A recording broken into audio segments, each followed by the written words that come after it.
and the disclosures that private sector will have to commit to as part of access to finance. I wish to also welcome Mr. Mutisia, David Mutisia from the Ministry of Energy, representing the PS, Mr. Alex Washira, State Department of Energy. So I'd just like to, a little housekeeping. Feel free to post all your questions under the Q&A section or the chat section, and we will, at the end of the session, have a Q&A session moderated by Ms. Miriam Bomet, Deputy Head Policy Research and Advocacy, who will take us through that session, and also the Secretary for the Environment and Sustainability Committee. So we'll be gathering all the information that comes from here, all the concerns that you have, with the intention of building everybody's capacity and knowledge on the expectations towards sustainability measures that we have committed as industries and as a country. So without much ado, I'd like to also give a few remarks from the CAM CEO, Mr. Anthony Mwangi, who is not available at this point, but he welcomes us to this session. This is a critical conversation that the board has seen we have to engage in, since the global manufacturing landscape is undergoing a lot of transformation, characterized by innovations, either from a technological perspective, a business know-how or methodology know-how, all towards improving resource efficiency, process improvements, and use of alternative clean energy sources, so that we may promote policies and responsible production and consumption as we shift towards a circular economy. As CAM, our aspirations as we advocate for an enabling business environment for a thriving manufacturing sector is to eradicate all forms of poverty and also drive sustainable socioeconomic development. We continue to support industries through the provision of various services to build their capabilities and competitiveness around sustainability and circular economy operations. Our main goal is to drive green manufacturing in the country. While there are many definitions of green manufacturing, we have defined the concept simply as a continuous improvement of efficiency and productivity in the sector while minimizing impact on the environment. It is for this reason that we championed the green manufacturing for business through our Center for Energy Efficiency and Conservation, which is a partnership with the Ministry of Energy since 2006 and still growing strong. At the same time, we launched the Center for Green Growth and Climate Change to expand our initiatives beyond energy into other resource management areas like raw materials and water efficiency. During the Africa Climate Summit, we joined other private sector organizations in the country in signing the Africa Private Sector Commitment to combat climate change. The commitment acknowledges the importance of collaboration between the private and public sectors in achieving the shared goal of building climate action for resilience and green growth in this country. Some of the commitments we made include adopting green and circular business models, designing products that are environmentally friendly, and ensuring integration of sustainability throughout the value chains. We also committed to establish feasible corporate goals aimed at significantly increasing the proportion of renewable energy in our energy consumption as businesses. We also commit to take action to reduce greenhouse gas emissions within our businesses and encourage the same from our stakeholders, including customers and partners in the supply chain. We commit to apply national and international best practice in relation to climate and sustainability reporting, and finally also incorporating environmental, social, and governance considerations in the strategic and operational decision-making of our businesses for the benefit of the triple bottom line, the people, planet, and profit, which can socially improve and transform the livelihoods of our people in Kenya and also in Africa. Today's session aims to unpack these commitments and the role that industry will play in realizing them. We appreciate all the government officials and industry leaders who have joined us to make this event a success.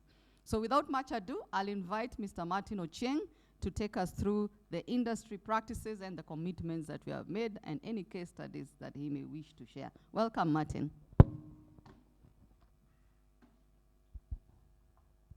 Thank you, Joyce. Good morning, everybody. First of all, allow me to apologize for my husky voice. I'm just recovering from a terrible cold I've had, so I hope I'm audible and that it's not going to be a problem. To my co-panelist, Dr. Habel, thank you very much for making time to come here today. David, thank you so much. The government is an integral part of this climate discussion going forward, especially in the private-public sector collaboration. And so it's very nice to see you here and representing the different ministries that we work with on the subject. Allow me, before I give you my comments, just to give you a few remarks. I mean, there's been a lot of talk around this climate issue. You would know just a few weeks ago, at the start of September, President Ruto convened the inaugural African Climate Summit, which aimed to bring the subject of just transition, making sure everybody is moving to a cleaner environment in terms of energy sourcing and effects that we have in terms of impact on the climate and the African continent. I think there was a commitment made to be holding that summit every second year. That was then followed about 10 days ago by several climate discussions at the United Nations General Assembly, which made several commitments as well in the Unstoppable Africa under the United Nations Global Compact. There were several programs launched there that are aimed towards driving the private sector to doing better and giving more in terms of their contribution to that just transition. And we are preparing to go to Dubai for the Conference of Parties 28, which we call COP28. Again, to further some of these commitments, but also to share a lot of the things that have been done both in the private sector and the policies that government is driving to enable those kinds of things to be achieved. So it is a very good time from an African perspective in terms of conglomerating around the issue of climate and making sure that all of us are doing what we need to do. We are faced with two major challenges. One is achieving economic growth. We all want to grow in these countries that we operate in on the continent. But while doing that, we want to do it in a clean and healthy environment, which means that while we pursue growth, we must also pursue practices and policies that do not damage the environment. Realizing this and the challenges that face us today, we as manufacturers in the private sector are committed to transition into a green economy as a means towards sustainable development by creating an enabling environment for investment in sustainable energy. It is for this reason that we've been at the forefront of championing sustainability in our businesses. We are actively encouraging our members to adopt comprehensive national green growth strategies aimed at reducing our environmental footprint and turning this into a new competitive advantage. And in fact, that's a very important point. A lot of people see compliance with green practice as just a compliance issue or as just a policy issue. In actual sense, it's a business strategy in most businesses, and it's actually even more cost effective than what we are doing today, despite the fact that it's positively impactful to the environment as well. We aspire to see locally manufactured products competing on a high level, but also a level playing field with those from other countries. Our efforts can only bear fruit if the country affirms its commitment to build, create, and value, and also take pride in its local industries and embrace the emerging trends of green sustainable manufacturing. And this is no longer just an issue for big corporates. It is especially important for our SMEs. So we are currently presented with endless export market opportunities through various trade agreements. You would know from your interaction with government policy and government ministries, those agreements include the African Continental Free Trade Area, the Kenya-US Free Trade Area, the Kenya-UK Free Trade Area, and the European Union under the EU Partnership Agreements. All agreements that we should take advantage of to increase our competitiveness in the global marketplace. Competitiveness and productivity are of the utmost importance if we are to take advantage of these export opportunities. So increased productivity ensures efficient utilization.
to be more effective.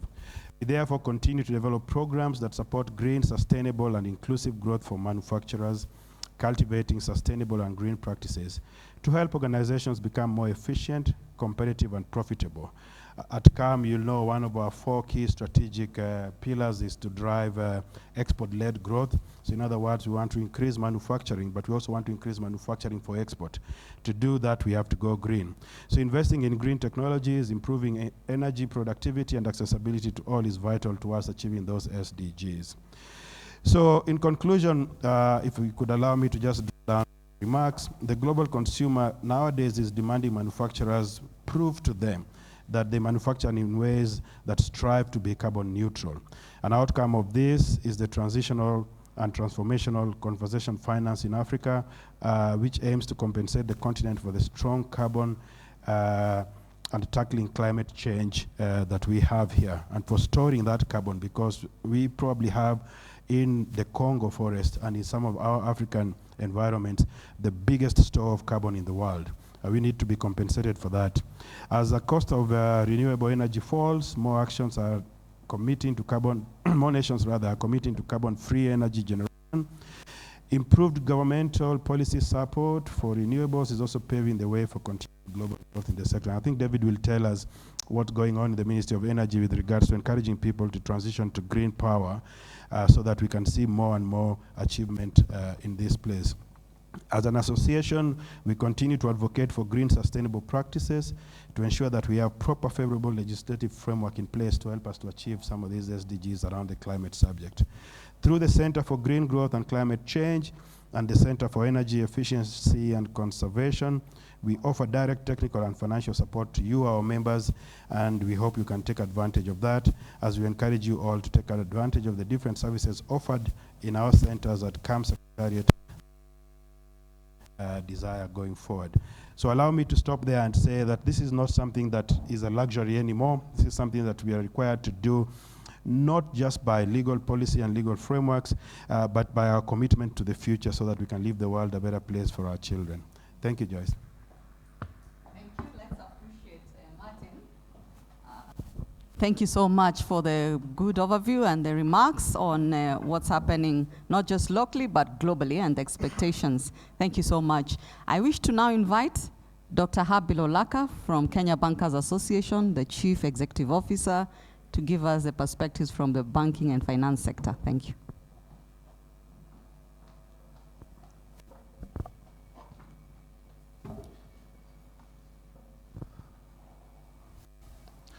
Yeah, thank you very much.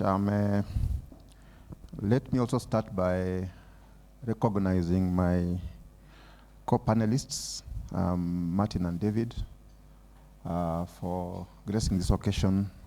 Let me also recognize, I know there are quite a number of people who are following us virtually from remote locations. Let me also recognize their presence. Good morning. It's indeed my singular honor to give these remarks during this event that is hosted by the Kenya Association of Manufacturers, following closely, as Martin mentioned, on the heels of the African Climate Summit. Noting of the year's conclusion, which was green growth, climate finance solutions in Africa and the world, I'm glad to see that such a strong commitment from the private sector through the Nairobi Declaration that again Martin touched on. I must commend you all in your individual commitment to be amongst the Sustainable Development Champions, working relentlessly on the attainment of the continent's inclusive green growth agenda. The scale of the effects of climate change is by now evident to all, and the risk constraining Kenya's effort in achieving the Vision 2030, which underpins the need for sustainable economic growth. In light of this, the private sector in Kenya has demonstrated its commitment in advancing a green and inclusive economic pathway that will bolster the economy's resilience. I'm glad that the declaration spells out clearly a roadmap that will position the country to transition into a green economy while fostering private, public partnerships, sustainable trade agreements, as well as encouraging financial inflows towards climate mitigation and adaptation projects. Aligned to the declaration, the banking sector continues to explore new financing mechanisms and arrangements that will enhance the affordable inflows into the country. We embrace a scale-up of concessional funding, review of terms of cross-border lending, the need to revisit capital adequacy standards, and the risk rating of African countries in particular. Through this, local financiers, particularly banks, will have an opportunity to take advantage of de-risking measures and first loss protection to channel their financial flows towards adaptation and mitigation measures. New opportunities will open up where financiers will have enhanced access to global climate funds. We are also keen to leverage on our existing assets that position us in good standing as far as climate action is concerned. Here, we encourage the development of a more equitable carbon market framework within Africa. Indeed, carbon credits and carbon taxes, if properly structured and priced, will encourage high-emitting businesses to curtail their greenhouse gas emissions. As the private sector, we do recognize the potential of generating revenue that can be invested in renewable energy projects, adaptation measures, and resilience. Additionally, we support a review of the initiatives deployed by other regions of the globe in the process of transition to green investments. For instance, the European Carbon Border Adjustment Mechanisms that places heavy penalties on non-green trade drastically limits Europe's engagement with the rest of the world in trade. Such an initiative reduces the competitiveness of Africa's exports to Europe and is against the principle of a just transition. We recognize that a just transition for Africa to renewable energy is critical towards securing Africa's inclusive and sustainable future, allowing the continent an opportunity to tap into its rich renewable energy capacity in abundant solar, wind, geothermal, and hydro resources. Besides this, we are committed to support Africa's agriculture and food sovereignty agenda. For this, we are keen to ensure that we are not left vulnerable to the effects of climate change that clearly threaten our food security. We therefore encourage our farmers and other agricultural sector players to embrace sustainable and climate-smart farming practices and food systems, which will boost food production, cushion our households against food insecurity, and boost the farmers' earnings, thus their potency to access credit facilities. We appreciate the role the manufacturing sector plays in advancing Africa's economy. The banking sector is committed to promoting green manufacturing and the development of a circular economy. Indeed, Africa is rich in minerals that are important for the manufacturing of renewable energy systems, electric vehicles, and energy storage technologies. We are also calling for protection of our natural capital and leveraging on nature-based solutions. It's common knowledge that Africa is endowed with an abundance of biodiversity, which calls for proper stewardship on our natural capital, which urge all to promote governance of natural resources, investment in accurate valuation of natural capital, enhanced conservation measures of ecosystem through responsive policies and instruments, development of measures to ensure sustainable management of resources, and enhancement of nature-based solutions that address climate change. To advance all these great innovations and proposals, we call upon adjustments of interventions to ensure green transition needs are met. This involve identifying gaps in skills in green transitions and identification of opportunities for utilization of green technologies. Ladies and gentlemen, we appreciate that what gets measured gets done, and what gets done gets reported. And what we are willing to report shows our commitment. From the banking sector, we are keen and call upon our stakeholders to commit to more transparency through adoption of climate and sustainability reporting. At the Climate Week, the banking sector launched a template to make climate-related financial disclosures. We have chosen to be evaluated on the basis of what we are doing. We call upon all players, regardless of sector, to make disclosures on what they are doing in the green transition. This will ensure Africa is well aligned to adhere to global best practice standards such as the International Sustainability Standards Board standards and Global Reporting Initiative, the so-called GRI. Distinguished guests, we are also committed to coordinating green trade and investments in Kenya and Africa. As we embrace the movement of driving solutions for the green industrial age, there is need for establishment of special purpose vehicles to champion and implement resolutions focusing on the interlinkages between trade, investment, manufacturing, and climate action. Finally, the declaration calls for an inclusive and transparent process that does not adversely affect the vulnerable in the society, including youth, women, PWDs, and SMEs.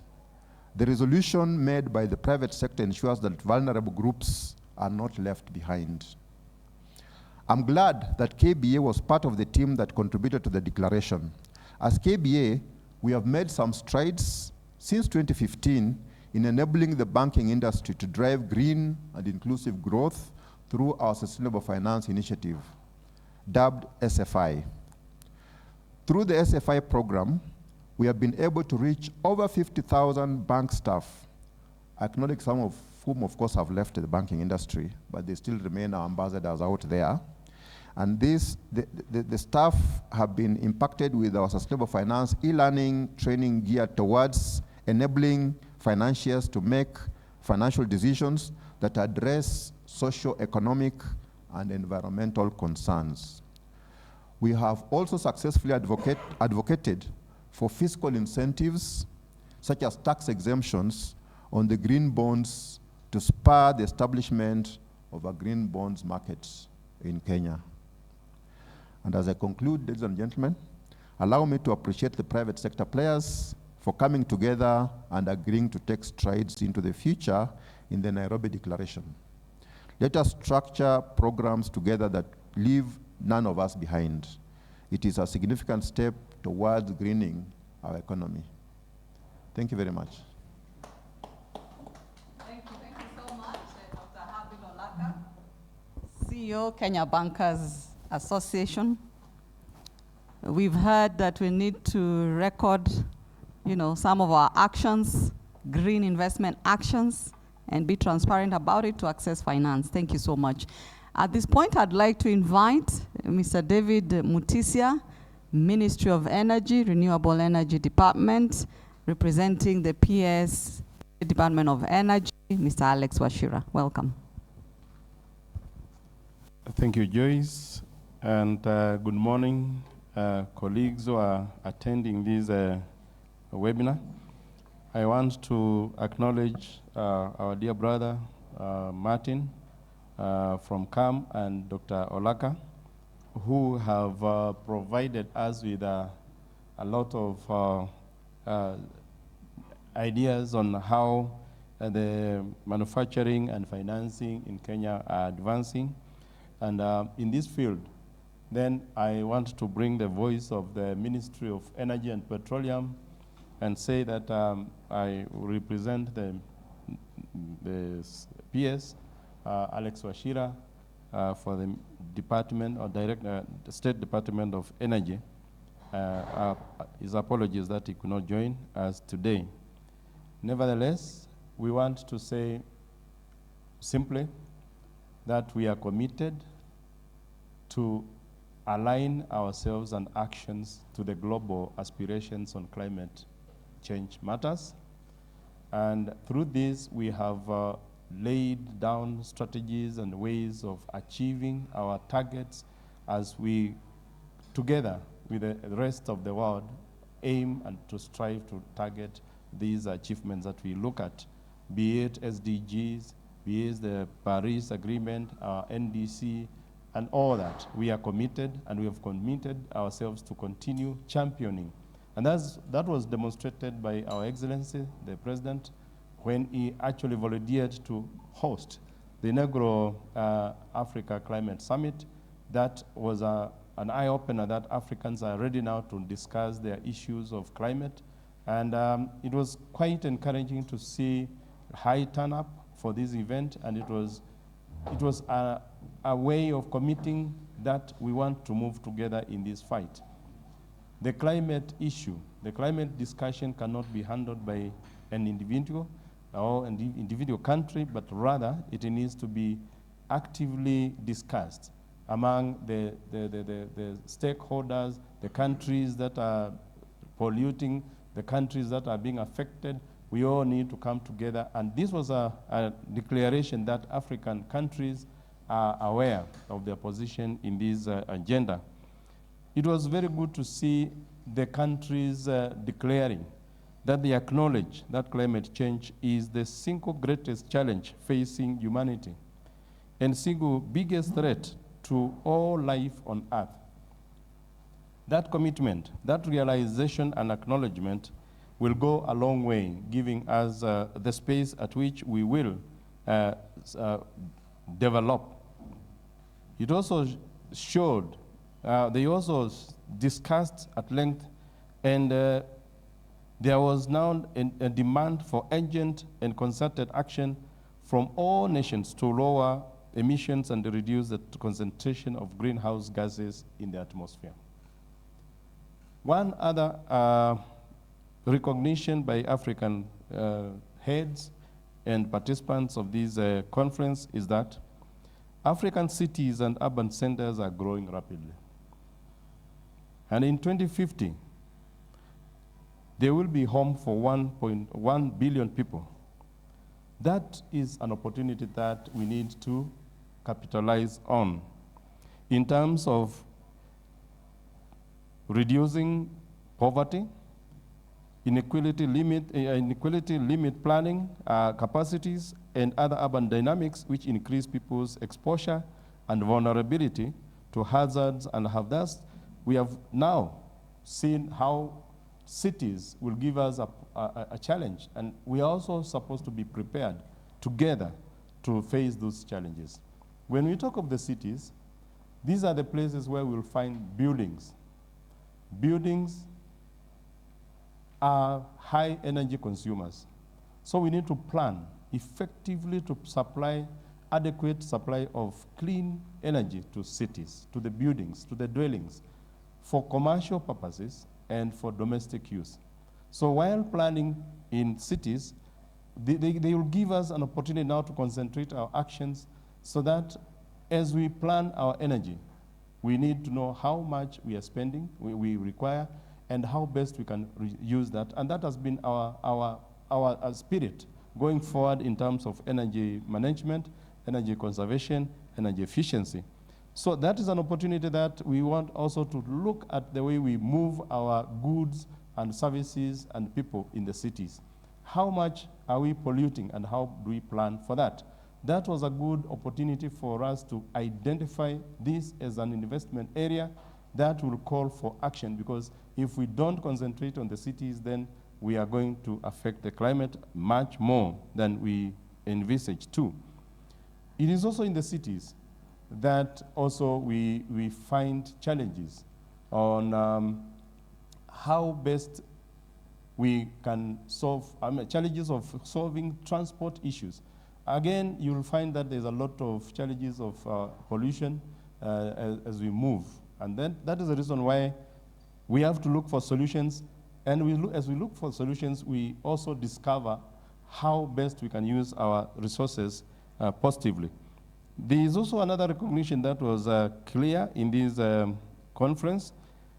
The emphasis that Africa possesses both the potential and the ambition to be a vital component of the global solution to climate change.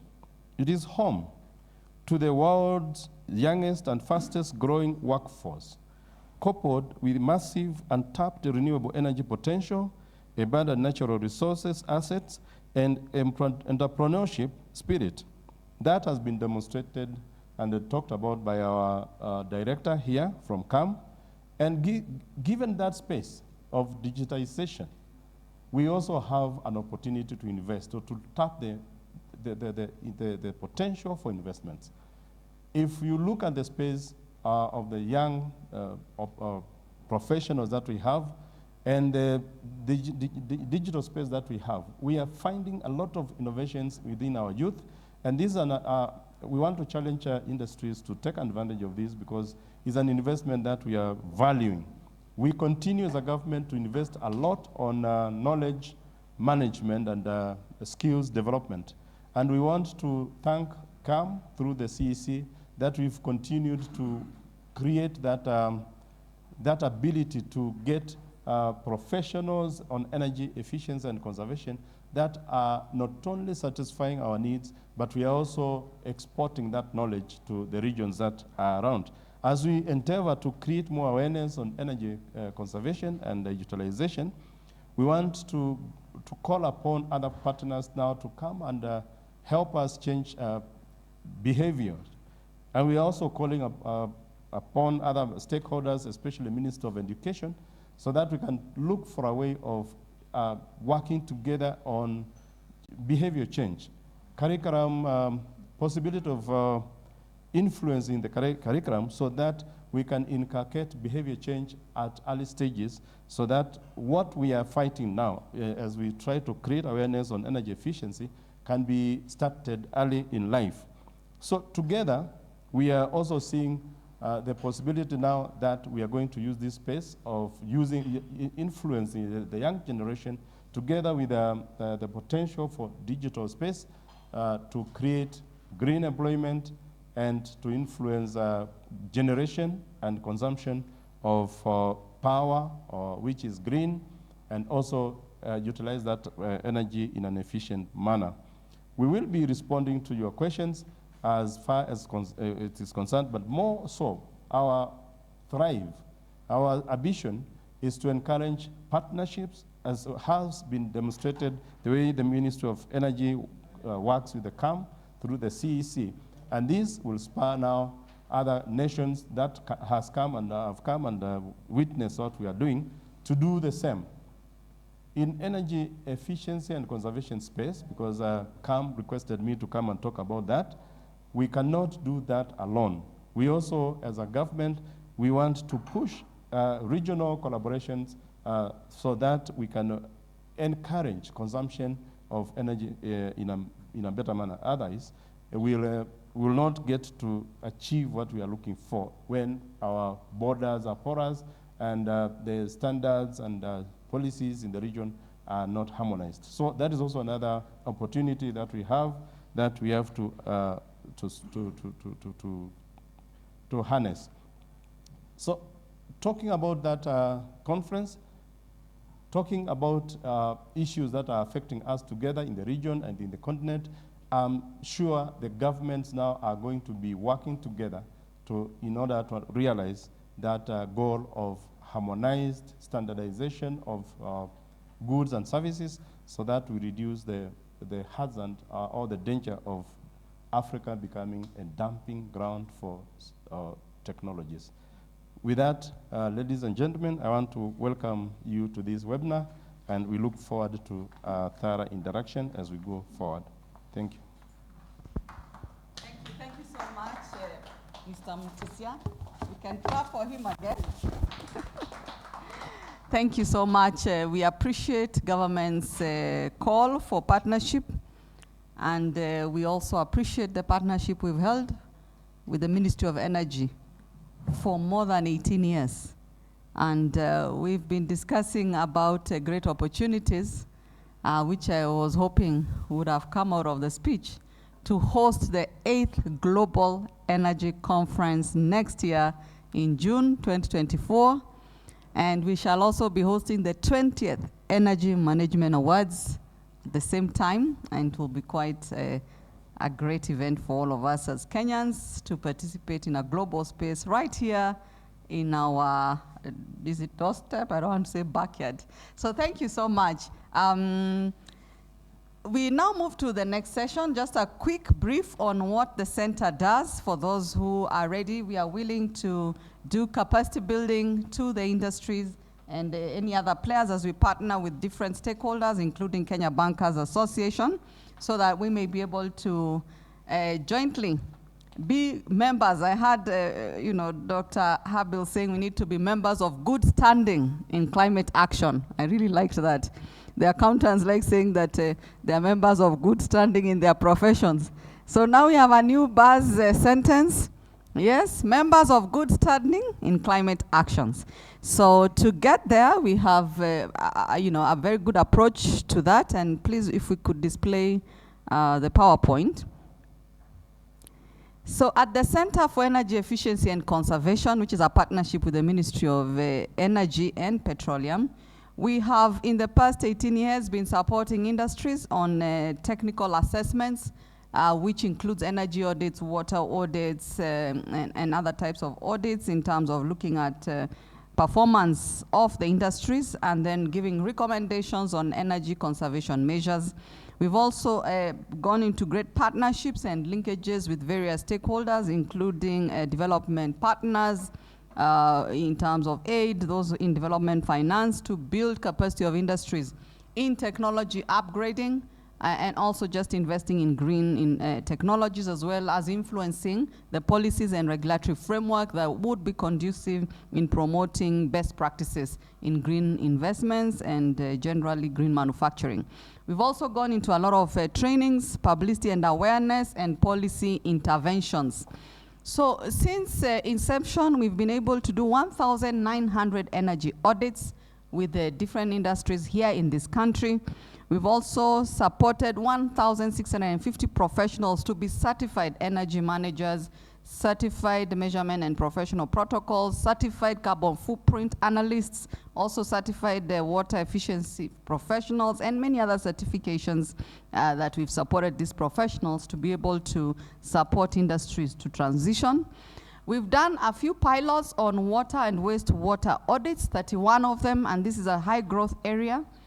So that we can, we know we are a water scarce society, so how do we then utilize our water? And most recently, we've been working with the World Bank, WRG 2030, the Water Resource Group, to form the Kenya Industrial Water Alliance, looking at the entire circular movement of water, from how water is stored and how then we utilize that water, how we dispense the water, and many other types of technologies in partnership with the government of Kenya as well. We also later, in terms of linking industries to technologies, went and launched the Kenya Clean Energy Conference and Exhibition, showcasing renewable energy technologies as well as water efficient technologies and other types of technologies. And we just closed one last week, where we had very good discussions on e-mobility, and we had a few companies showcasing fully electric cars as well as charging systems for both household and also commercial kinds of charging systems, and Kenya is ready to go into e-mobility. We have also manufacturers already in Kenya producing electric vehicles as well as motorcycles, and the innovation is growing, and we seek to partner with the global network to see how we improve this and also include the SMEs in contract manufacturing. We have also done 19 Energy Management Awards, recognizing best practices in energy management in industries. And Just this year, we had people like Isuzu winning, and we went to visit the factory to see just how efficient they are in their water and energy management systems. But next year, as I mentioned earlier, we'll be hosting the 20th, and it will be quite large because we'll have a lot of global partners joining us through the Global Conference on Energy Management. And lastly, policy advocacy that we've been driving in this country, the Energy Act, the regulations, and very many other environmentally related ones, which some we have not mentioned, but things like Sustainable Waste Management Act and the regulations that are almost out, including the extended producer responsibility regulations that CAM has really been influencing in how that will be driven. The other areas are technical assessments I had mentioned earlier, energy audits, water audits, carbon footprint assessments, equipment audits, process optimization assessments, circular economy resource mapping, environmental compliance audits. One may ask all this what for? And we've just been told we are focusing on an export-led growth. The export markets, consumers are quite cognizant of us showing proof. I heard Mr. Martin saying there, we have to show proof. And to show proof if you don't have objective assessments done in your factory that you can showcase what are the practices in your factory and your improvement points so that you can access markets. So this is quite important in helping us also become members of good standing in climate actions. Technology linkages, I'll not belabor on that. We've also gone into that, and we've vetted various vendors so that you can access credible equipments and technologies from different stakeholders, not just in Kenya, but also globally. And therefore, we have now formed a one-stop shop at the center. Key observations from the assessments, we realized the return on investment is quite attractive, some of them from 1 year to a maximum of about 5 years. And these are good stories that we've witnessed from the industries that have implemented the recommendations given from the assessments. Also, on average, we noticed that for every 1 shilling spent, there's a return of 10 shillings through an impact assessment report that we did out of 100 companies that had been assessed in the past 3 years. So as a trend of what they have been able to implement in terms of investment, and this is important also for the banking sector to see that it's quite attractive, and we are ready actually to access finance. We just need to disclose some of these from the template that you will share with us so that we can commit and even showcase what we've done. Some of the energy savings, those who implement about 50% of the recommendations, reported energy savings up to 30%.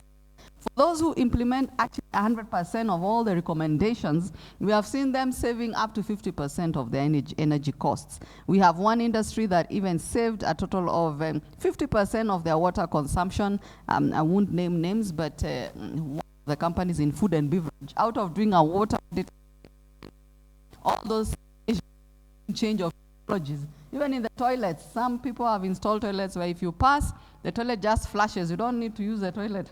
If you just pass, it has sensors. And we found that was quite wasteful. And even just how they recycle water for use to clean probably the surfaces that don't need fresh water. And then you spare your fresh water just for production of the products. And we've seen some of those industries saving 50% of water consumption as well as costs.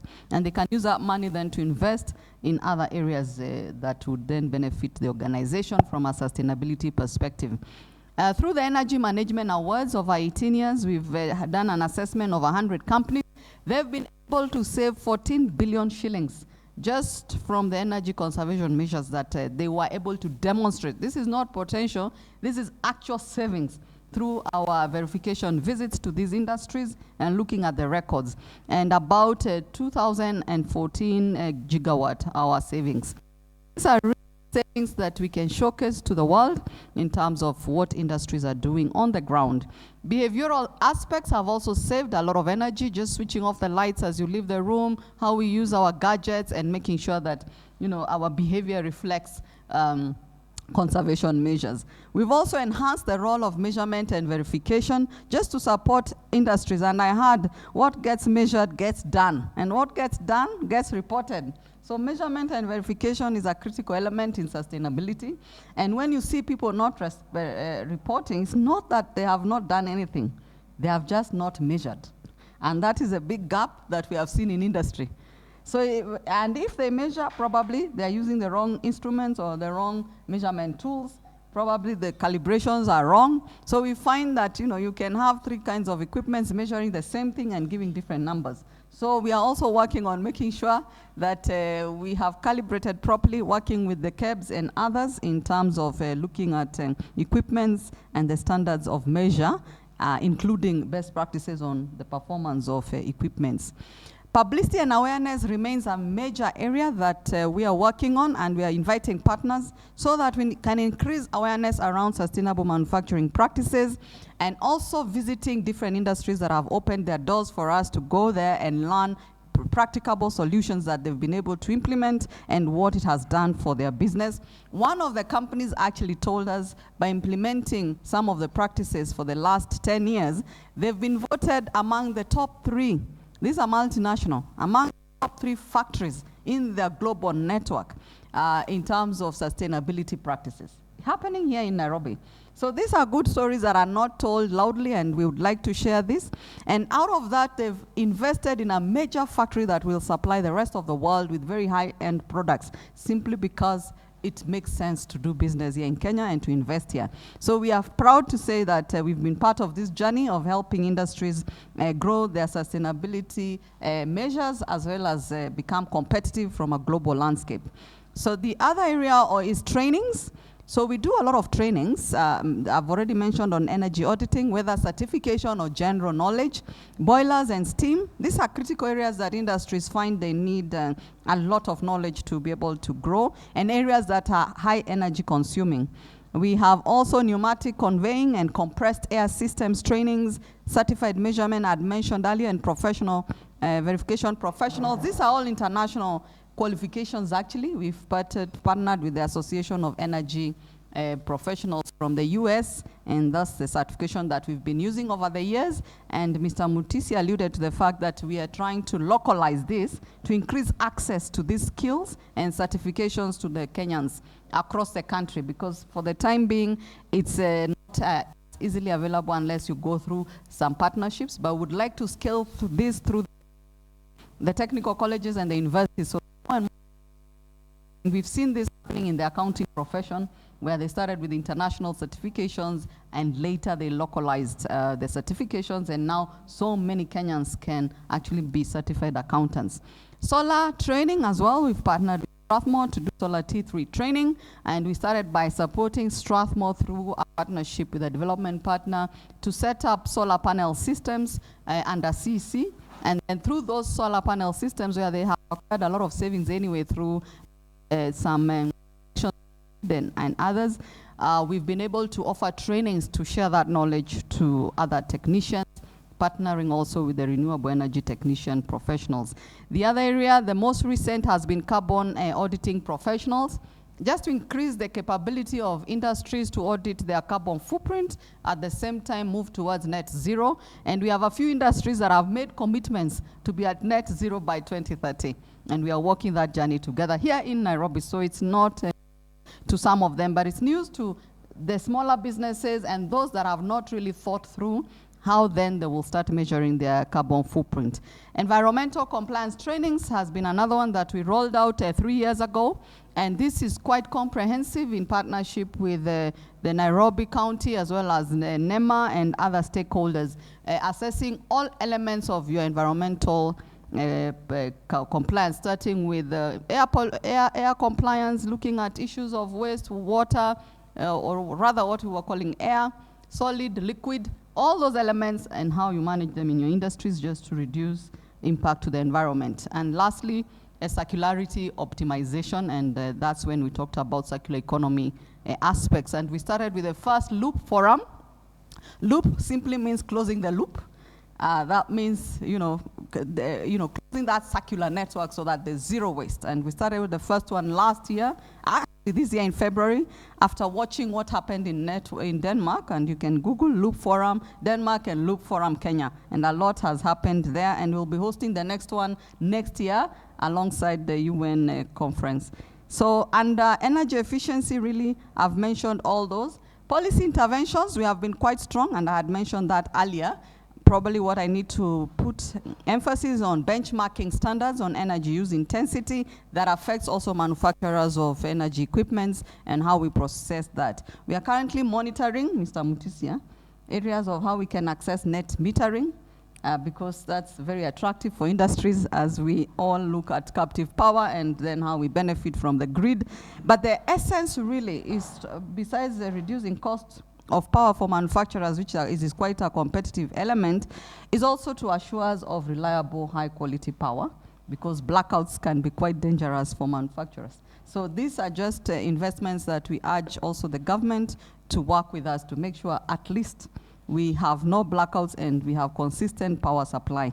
The other area is Energy Management Regulations 2012. We know we are reviewing that and we are working towards that. And finally, this was also alluded by Dr. Habil, the issues of fiscal incentives. And we've been working with the National Treasury to make sure that the green fiscal incentives are supportive of green investments in this country. So without much ado, thank you so much. And I wish to call on Miriam Bomet, Deputy Head of Policy Research and Advocacy, to take us through the Q&A session. Welcome, Miriam. I wish to announce that there'll be a recording, so we'll share the recording of this. So those who are asking if we'll share recordings, we'll share that. And also, please add your questions as Miriam takes you through this session. Miriam? Thank you, Joyce. And good morning to our online viewers. And of course, to appreciate the panelists. As you've seen, we have panelists from diverse sectors. We have Mr. Martin Ochieng. He's part of the leadership of the Kenya Association of Manufacturers, but is also the CEO of Sasini from the food and beverage sector, and leads our environment sustainability issues. Of course, Dr. Habil from the banking sector, and David Mutiso from the Ministry of Energy. Thank you also, Joyce, for the moderation of the first session.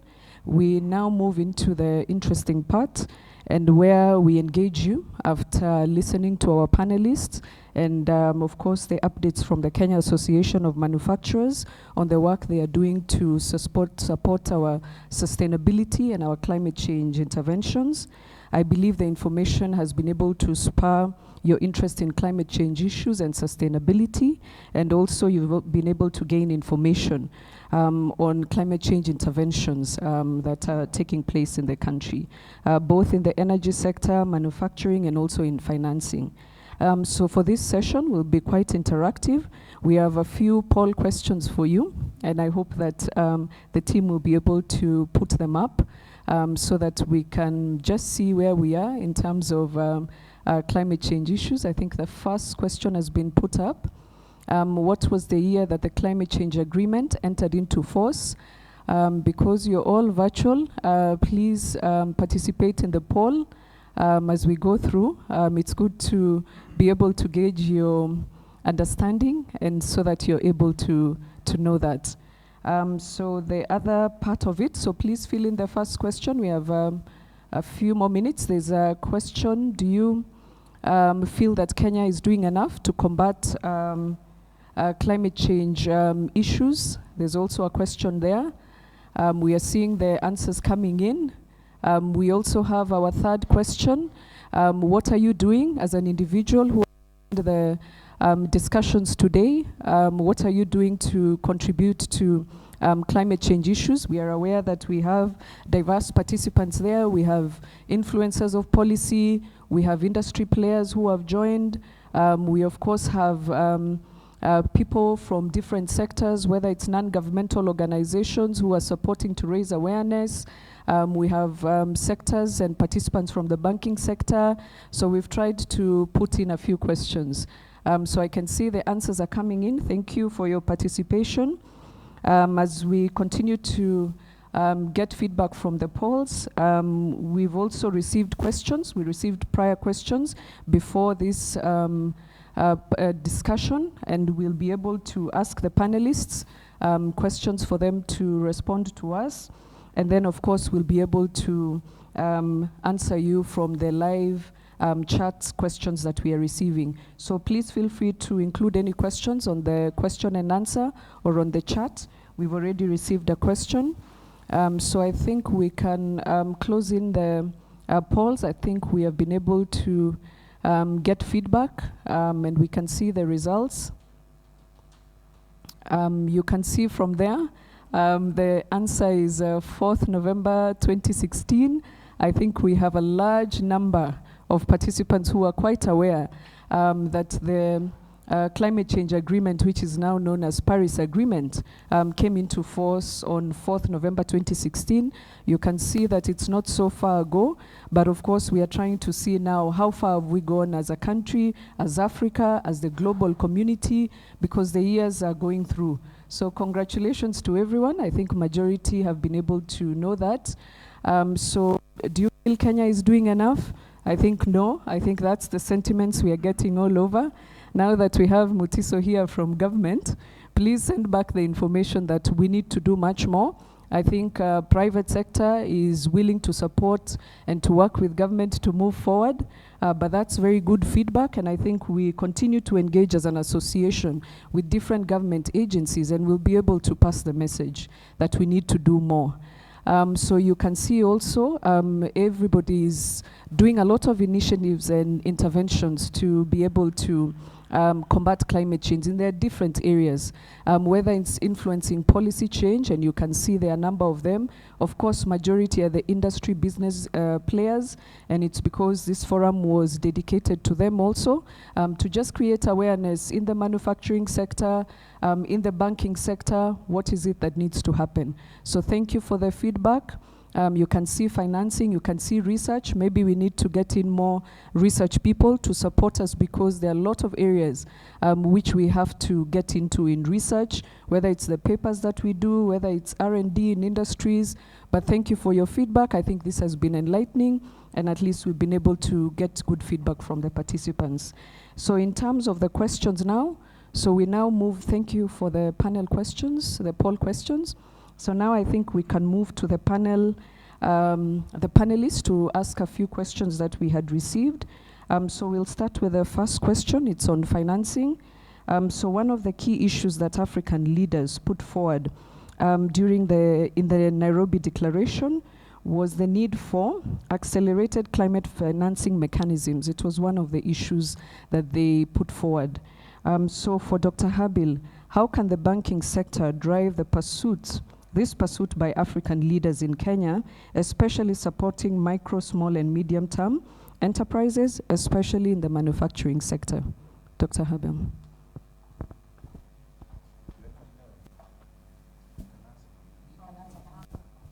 Okay. Yeah. Yeah, thank you very much. I think that's a very important question, because it shows the role that banks and, for that matter, the financing part of the ecosystem help,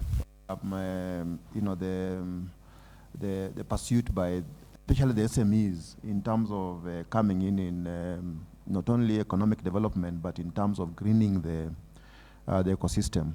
Now, but I think before we go there, one of the things that we need to create a platform for is to sort of like have an understanding of how a financier allocates resources to the demand that is there.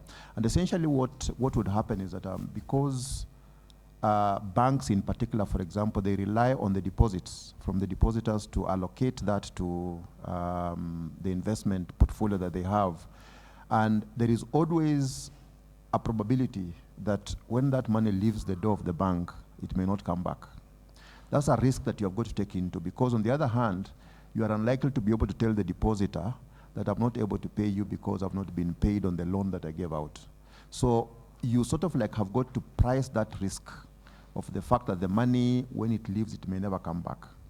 And as the saying goes, the higher the risk, the more the risk premium that you have got to demand for that to be, for the money to leave your door, so to speak.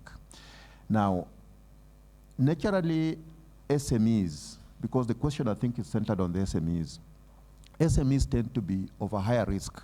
The probability that an SME will not bring back the money is higher than, say, me lending to Safaricom or the large industrialists of this world.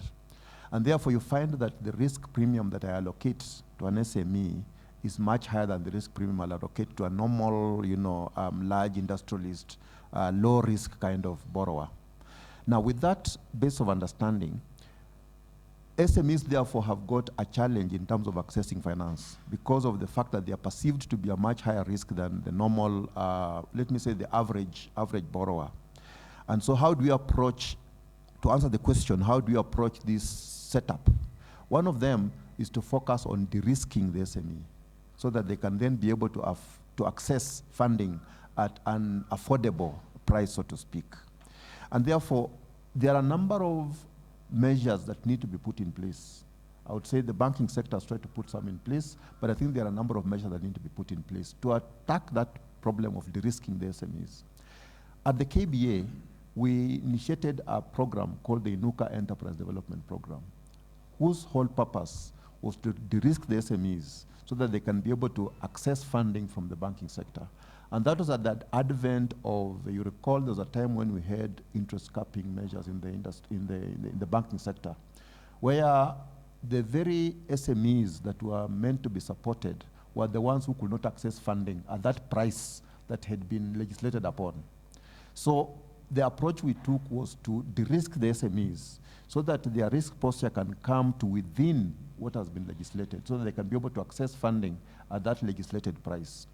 However, you know what happened subsequently. It became so difficult until eventually the law was repealed and we went back to what now could be done with it. But our Inuka Enterprise Program continued supporting the MSMEs to be able to de-risk them to access funding from the banking sector. However, there are also other measures that can be done to achieve that de-risking.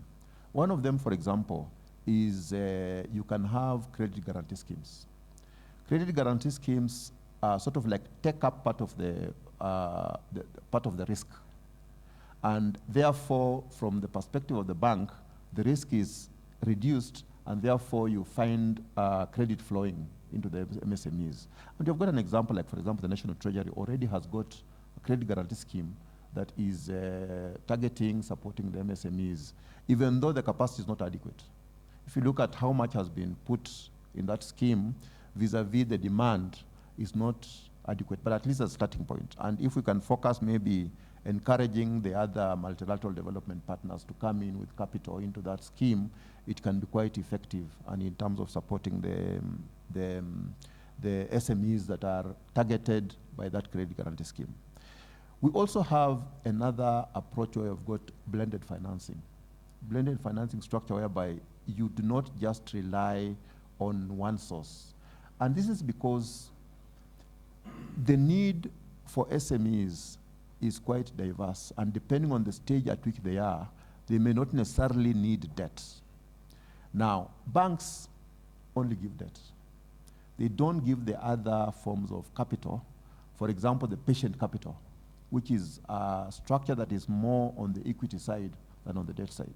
So you can have a blend of the various financing options, a mixture of debt and equity, more of debt than equity, more of equity than debt, depending on which stage you are, and therefore having a blended kind of a financing structure would quite be effective for these MSMEs. And you can have, for example, the multilateral development partners coming in with concessionary funding into that mix of the blended finance.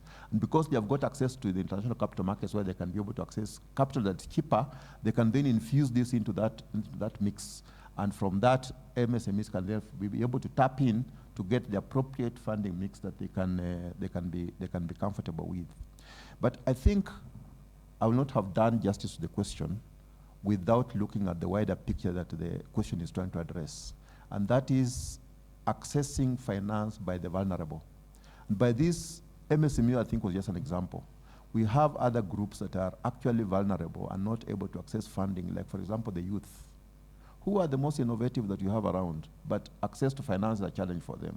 We've got women who, by virtue of our social and where we've come from, they have been disadvantaged to the point whereby they need to be brought into the mix. We have got, for example, the PWDs. people living with disabilities who have got specific challenges, and the current structure is such that it doesn't support them. So we still need to be able to adjust our structure to be able to access them.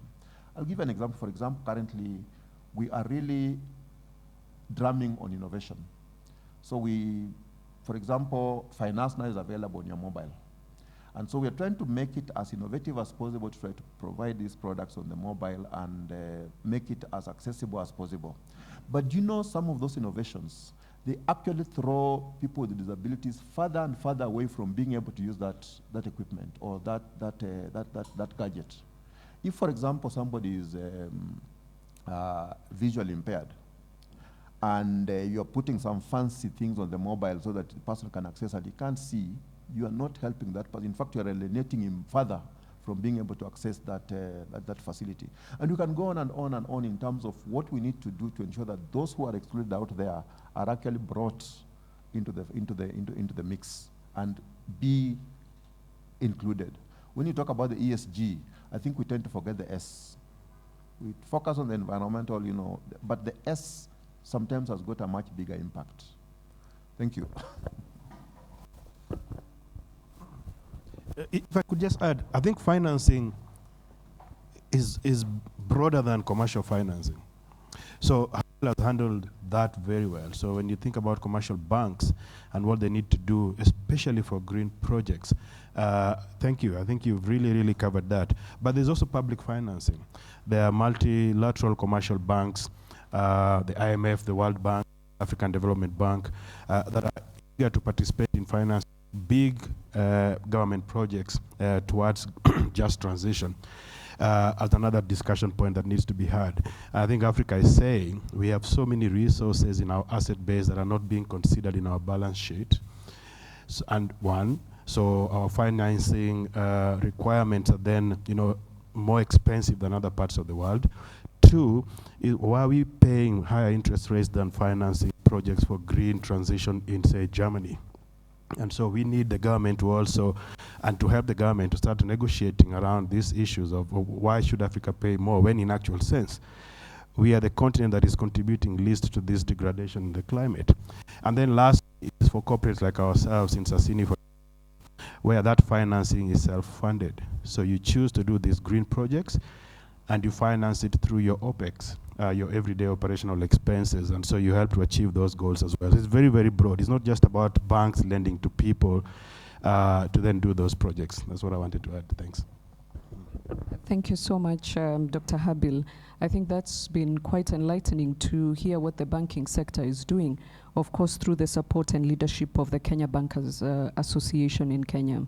It's good to hear that there are a number of policy issues that we need to prioritize as we move forward. And of course, examples of some of the policies that we had to, walk back and be able to reflect and see the impact they had on MSMEs in this country. Also, the issue of de-risking is quite important, and I think those are some of the things that we can take forward. Issues of multilateral partners who need to come on board, and I think we saw a number of them who made commitments during the climate change discussions here in Nairobi.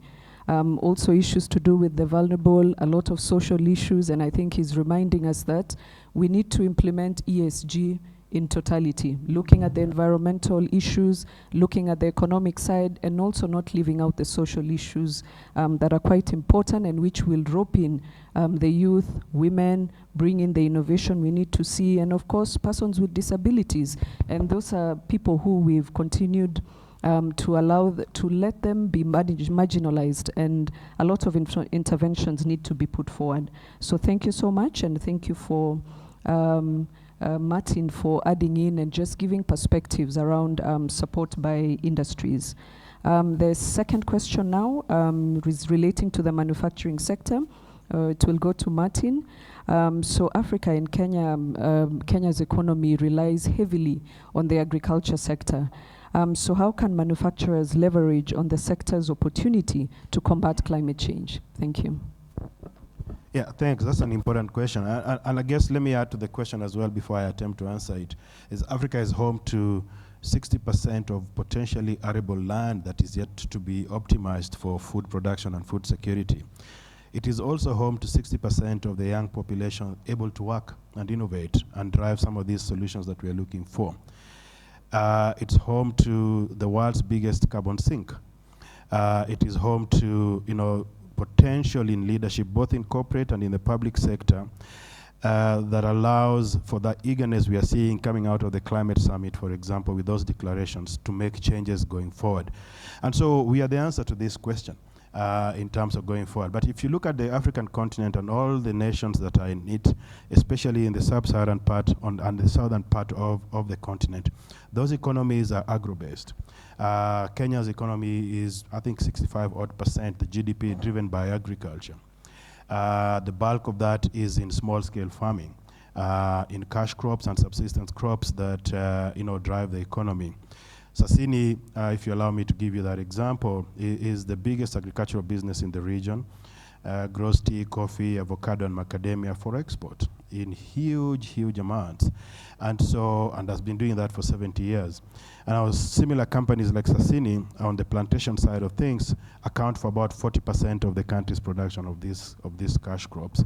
The rest of it in small scale hands. And so it's similar to the SME story that Dr. Habil was talking about. That's where the impact is, and that's where we need to make these changes to help us to take advantage of greening our environment, if I could say that. But the question is, how do we help other sectors take advantage of this strength in agriculture? Because at the moment, if you think about the plantation agriculture, it's really mainly processed for export. And if you think about small-scale agriculture, it's processed for subsistence and home food security. And that's why at CAM we noticed this gap, and we in our strategies we've included I talked about increasing manufacturing for export. There's a new initiative there as well called Agriculture for Industry, which aims to align those two production side on the agriculture side and the production side and the processing side with regards to value addition, one for local consumption, but more importantly for export as well, to take advantage of these opportunities. There's a lot of growth yet to be realized in the country, and I think it's just a matter of aligning those two opportunities. We say to people often, I see young people coming out of colleges thinking that agriculture is not a good career to go into, or not a good money-making platform to go into. It's something to do when you retire, which is really missing the point. And a lot of people, there's a lot of money to be made in agriculture, I can tell you that.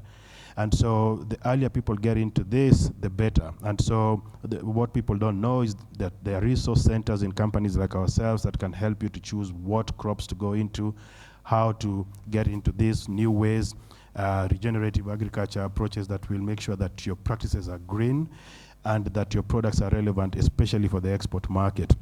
And young people need to take advantage of that.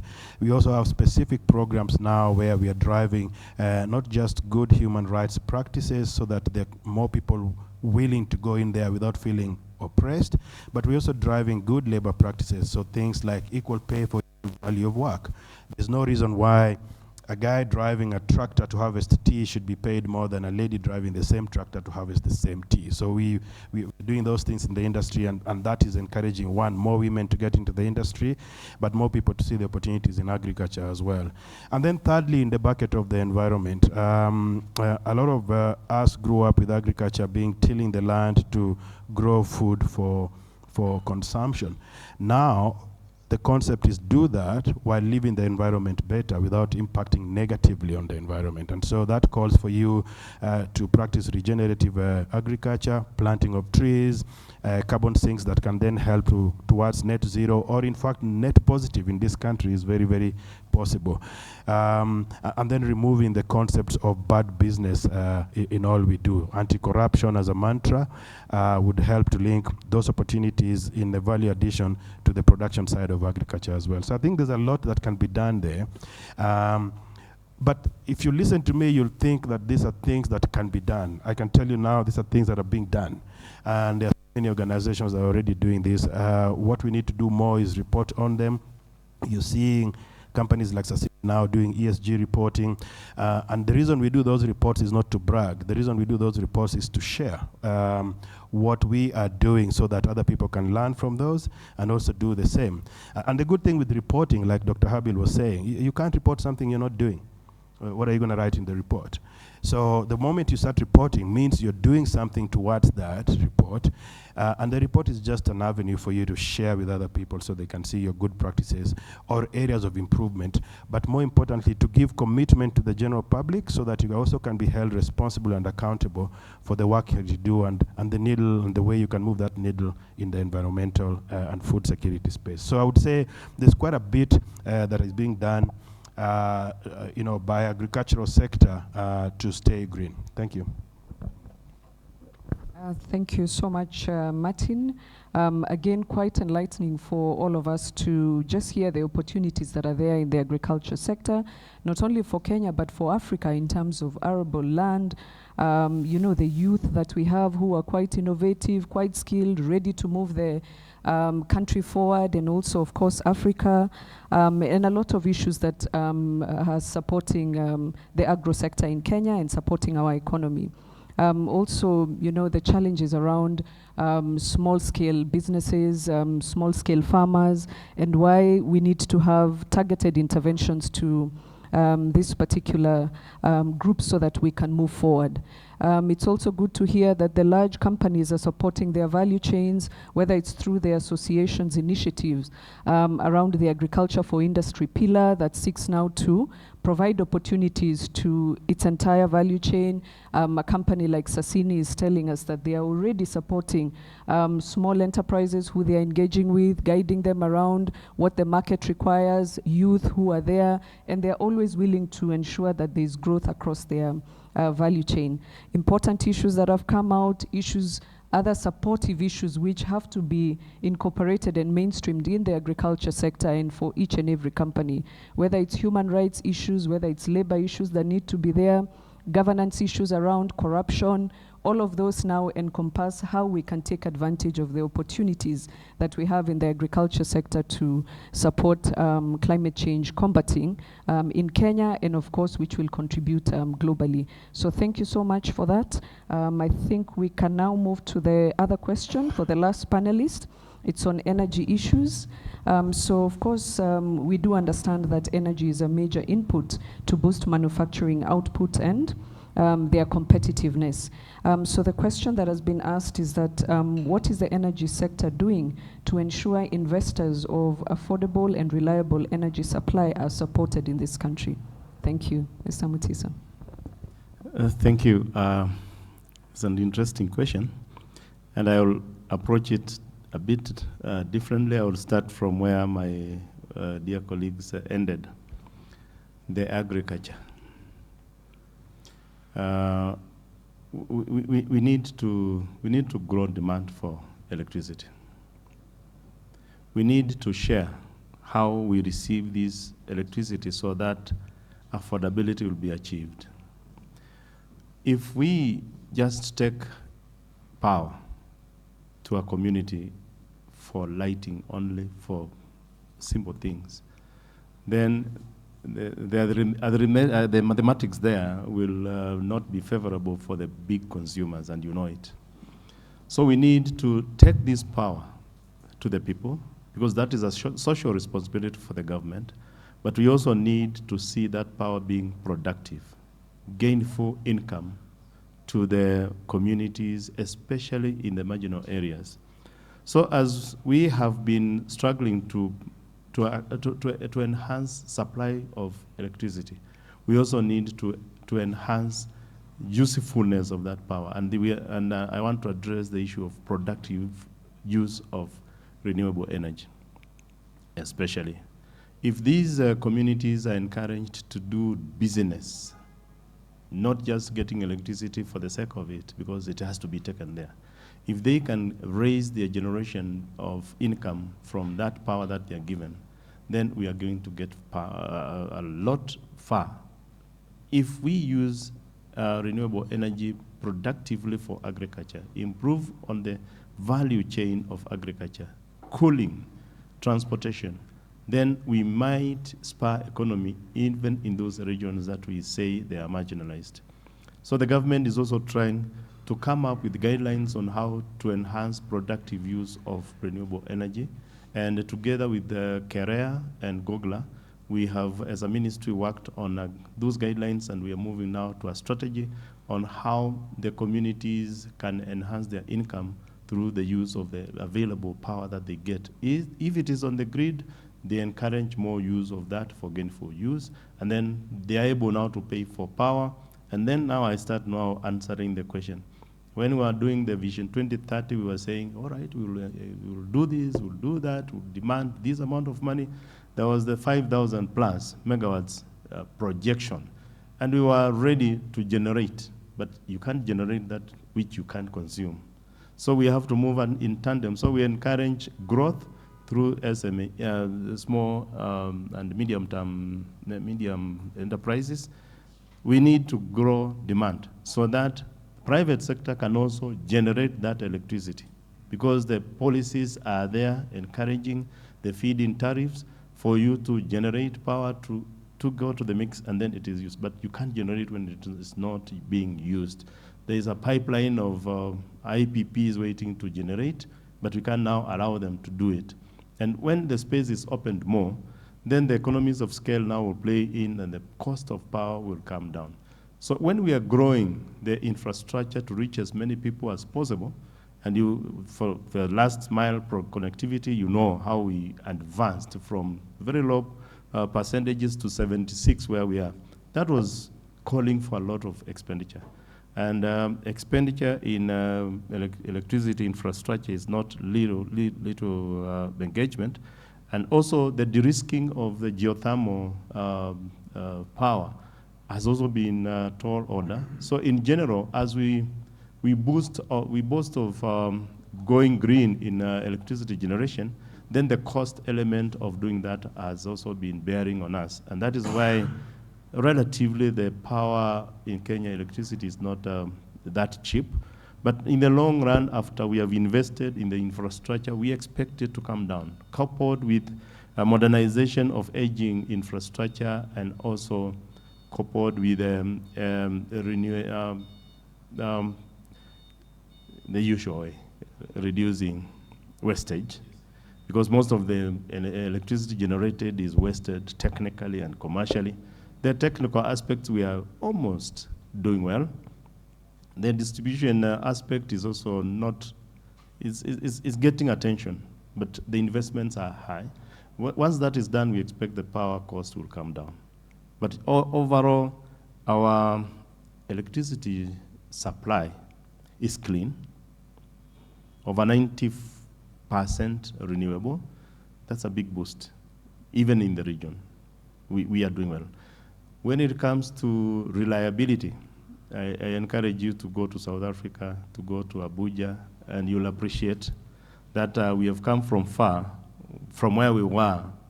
If we can hold this webinar for all that long and there is no interruption, then seriously, we should appreciate that we are not that badly off. But we need now to continue digitalizing the infrastructure. We also need to take advantage of the power pools, south and east.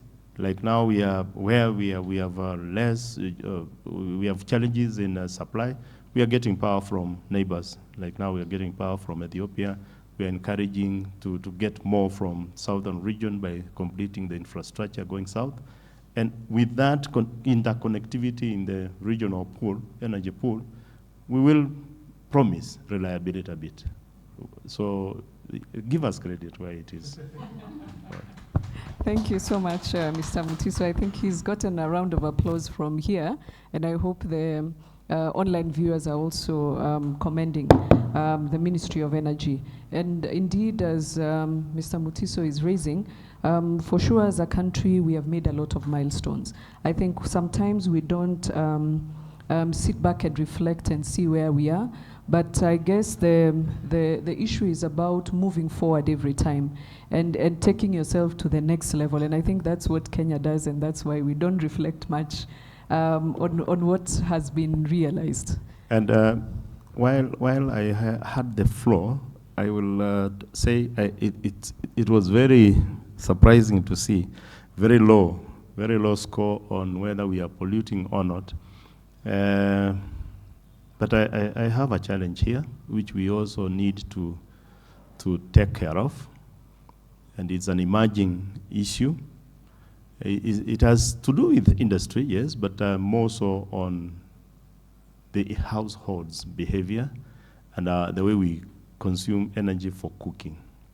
It is time we started now investing in clean cooking, and the government is now seriously thinking about clean cooking. Most of the emissions now that go to the atmosphere are related to cooking, because we are still doing it in the most traditional way possible. Most of the villages, you'll still find the traditional 3-stone cooking fireplace.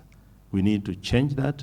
We need to transit. We need to move the LPG way. That is a medium for the medium fuel for transition. Going to 2050, we need to do LPG, and the government is trying to look in that space. And very soon, and you have seen the office of the First Lady is very strong on this, and very soon we'll see changes in this, and the more now we will be transiting to LPG in public institutions like schools, in prisons, the more you'll find ourselves saving on the forest cover, the more we'll be creating carbon sinks. So it is also an intertwined problem-solving issue. If we reduce reliance on biomass, and then we do it sustainably where possible, using improved technology, technologies and solutions, fuel solutions, then we may solve this problem and reduce pollution en masse.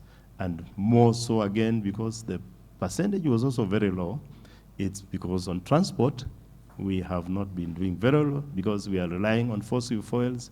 And if we move now to hybridization of fuels and e-mobility, I think that percentage will improve. Thank you so much, Mr. Mutiso.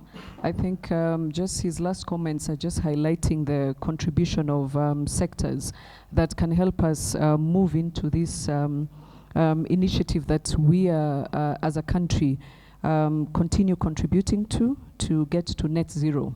Whether it's the transport sector, whether it's the cooking sector, the clean cooking sector, they have contributions that they can make to support this country to move forward. But I think what we have got to hear now is the issue about the pro-marginalized approach, which is being adopted across, whether it's in the financing sector, whether it's in the manufacturing sector, the energy sector, already working with stakeholders to try and see how to support these marginalized groups, but also reminding us that as households, we need to look at how we use energy. And of course, for the government, they want to see what's the value you're using also with your energy so that we make use.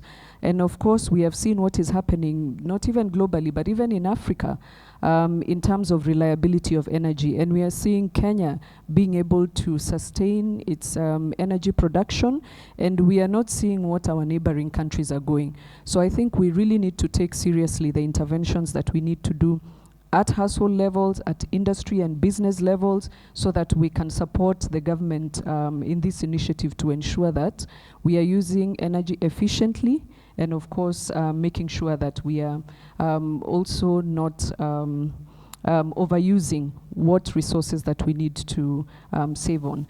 So the issues to do with policy and regulations, he's mentioned that a lot of interventions have been made there, and we've actually worked with them as also as an association, and of course we appreciate the efforts that are made towards that. So I think we've been able to have responses to some of these questions, get more information, and this was the point of having this question and answer session. So thank you for the team that had sent these questions. At least it has ignited more issues regarding climate change issues in the country. So now we can thank our panelists. Please give them a round of applause here at the forum and also virtually. I think they have done justice to this forum today. So I think we'll move to the questions that are virtual. Yes, the virtual questions. What I will do, just to make sure that we go through them quickly, I'll just read through what are the issues. I think some have been addressed. For instance, the issue that has been raised on the policies which government is putting in place to encourage manufacturing to invest in green energy. I think Mr. Mutiso has talked about the opportunities that are there for private sector to generate their own energy. There are already frameworks that can support that. So I think that has been covered. We have the issue about when we're expecting to know what industries have made commitments. I think from what you've had here, all industries and the different sectors that we have, including manufacturing sector at the individual levels, need to be able to put in place mitigation measures. It's starting from the farm level so that you go to the sector level. So we encourage everybody to now start working around, whether it's now seeing how to have these ESG commitments. There are a lot of institutions who are supporting, including the UN Global Compact, who continue to support businesses and other partners who are working towards that. The other issue was on how is the ministry planning on reducing those lengthy procedures in applications to renewable energy and investors. Maybe that one will be for Mutiso. We'll give him 2 minutes. He can respond to that. The other question is on climate change awareness. Yes, indeed, there is more that is needed, especially to the small farms. I think that's an issue that we can take up and try and see what opportunities we can have through our energy efficiency team to create more awareness and to have special programs for the small micro enterprises around some of these issues. The other issue is about sorry, there's somebody who's telling us they had some interruptions. Pole sana. Mutiso will speak about it when he's giving us feedback. The last question is, why is the government still relying on generators to produce electricity in areas like Turkana? So I think that's some of the issues that are there. We can only allow now Mutiso to just give feedback and then close up on the question and answer. I think we've been given adequate time to be able to discuss this. Mutiso. For Turkana, I may not have the correct position on it, but let's say this: we're still relying on about 7% thermal power generation, and there are good reasons for that. We can't go straight to 100% as of today because of some technicalities in the grid.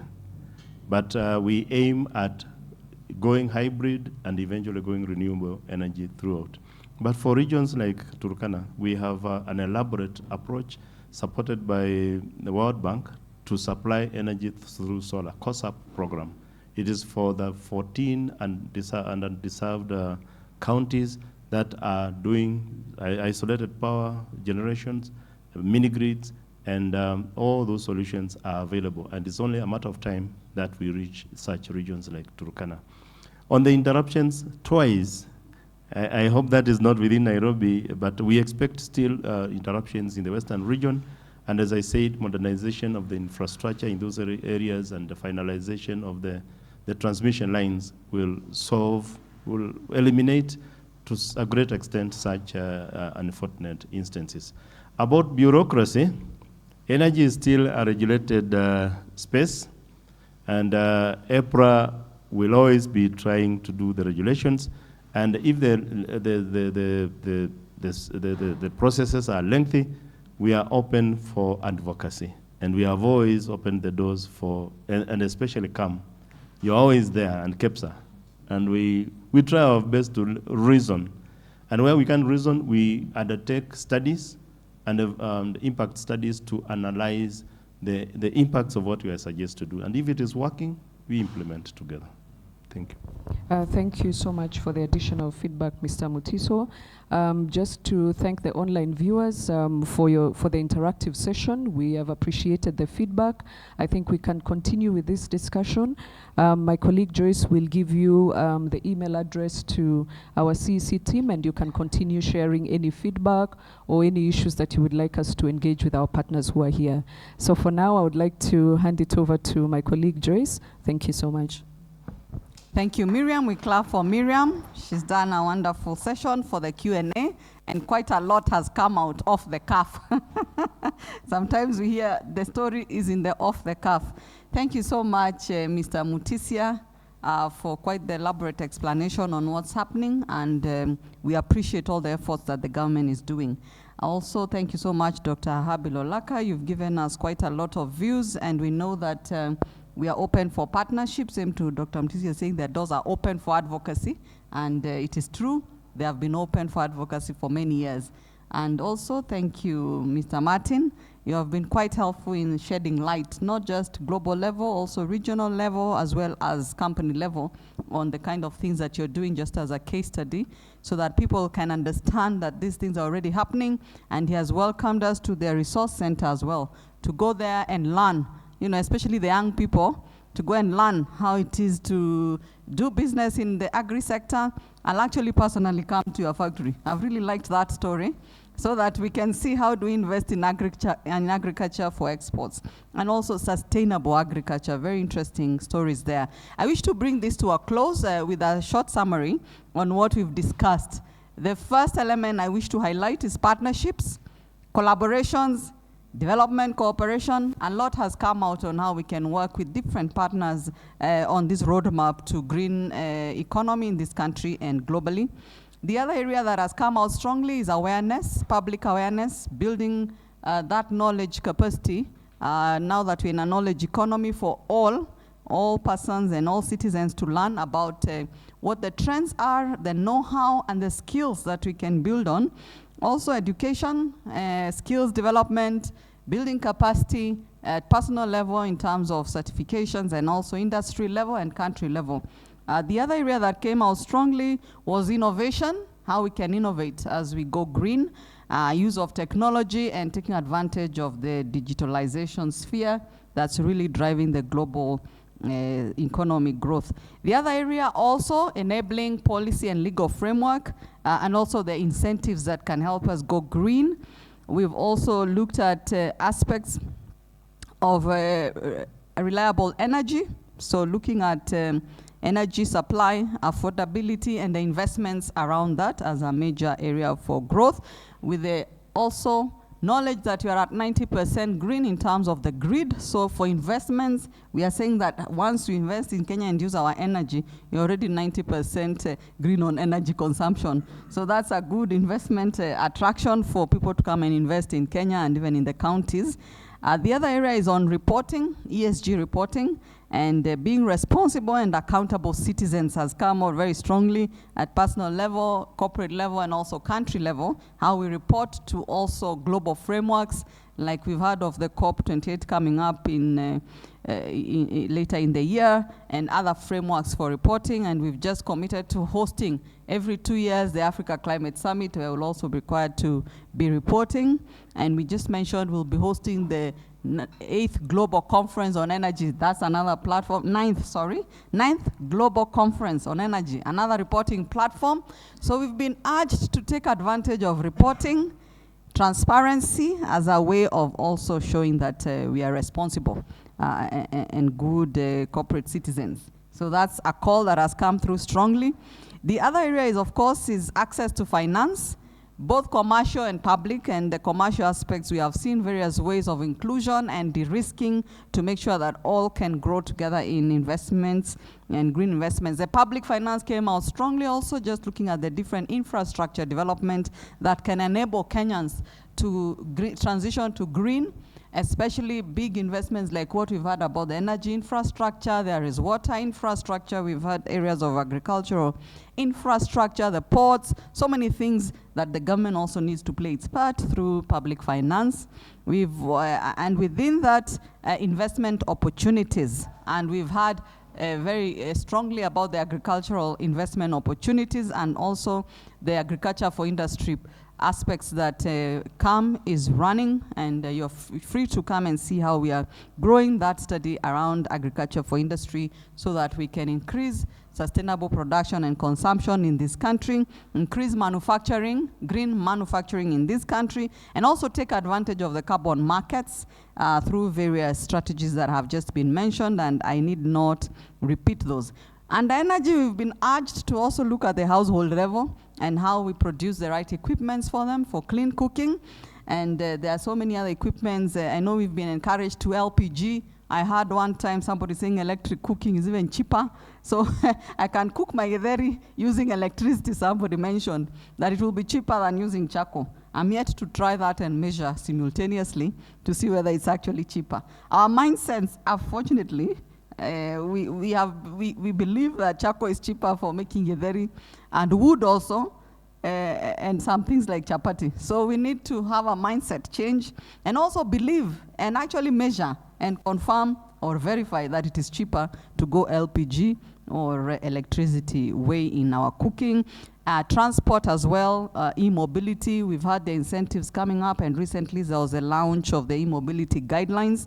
And of course, some of these areas are in the Kenya National Energy Efficiency and Conservation Strategy. It's a 5-year plan. Look out for it. It has all the strategies to go through towards a green economy for most of the sectors: agriculture, transport, manufacturing, and many other sectors, even household levels. So look out for that strategy. I want to conclude with one major statement, which I loved, from Dr. Habil Olaka. We should be members of good standing in climate actions. I think I can end there, and thank you so much for joining us. If you have more questions, please write them to us at cec@cam, C-E-E-C, cec@cam.co.ke.